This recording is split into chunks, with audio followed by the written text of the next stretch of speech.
स्वातंत्र्य दिन साजरा करायला तयार तर झाले, पण कुठली पर्स घेऊ हे कळना. मग एक मॅचिंग घेतली आणि बाहेर गेली. रामकृष्ण हरी मंडळी तर या दोन आजी सगळ्यांच्या आधी तयार होऊन येऊन बसल्या होत्या आणि नंतर ह्या तीन चिमुकल्या आल्या. आंटी आम्हाला पण घ्या की व्हिडिओमध्ये.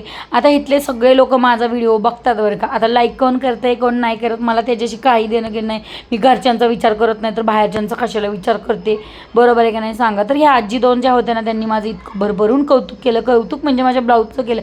बया पोरे लय भारी जम्पर शिवलाय गय तू, पाठ भरून जम्पर आहे, मला लई आवडला. नाहीतर आजकालच्या बाया शिवतात ते खालून एवढीशी पट्टी दिसणारी, अख्खी पाठ उघडी येऊन काही झार पाठ होती. मग आता आजीला काय माहिती मी पण तसले ब्लाऊज शिवते, पण आज या ब्लाऊजला बॅकला डिझाईन होती म्हणून मग त्या डिझाईन वाचवण्यासाठी मी ब्लाऊज बोटनेकचा शिवलेला आहे.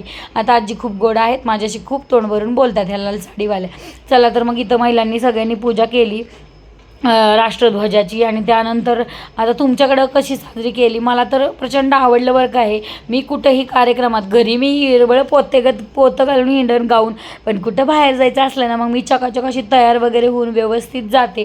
कारण लोकांसाठी नाही, आपण स्वतःसाठी तयार व्हायचं छान. लोक आपल्याला नावं ठेवतील, चांगलं म्हणतील, याच्याशी आपल्याला काही देणं गेलं नाही. लोक गबाळे राहिले तर म्हणतात गबाळी आहे, आणि टकाटक राहिली तर म्हणतात लय शायनिंग मारते. त्यामुळे लोकांचा विचार करायचा नाही. लोकांनी आपली बरोबरी करू द्या, आपल्याला नावं ठेवू द्या, आपल्याबद्दल काही बोलू द्या, आपण काही लक्ष द्यायचं नाही. राष्ट्रगीत झालं आणि राष्ट्रगीत झाल्याच्या नंतर महाराष्ट्र गीत घेण्यात आलं. महाराष्ट्र गीत मला प्रचंड आवडतं. जय जय महाराष्ट्र माझा, गरजा महाराष्ट्र माझा. तर महाराष्ट्र गीत झाल्याच्या नंतर जिलेबी आणि वेपर्स होते. आपण काय वेपर्सला फक्त हात लावला, जिलेबीला हात लावला नाही, कारण आपण आज गोकुळाष्टमीचा उपवास धरला आहे. तुम्ही धरला आहे का बरं? धरला असेल नसेल तरी मला सबस्क्राईब करायला विसरू नका आणि फॉलो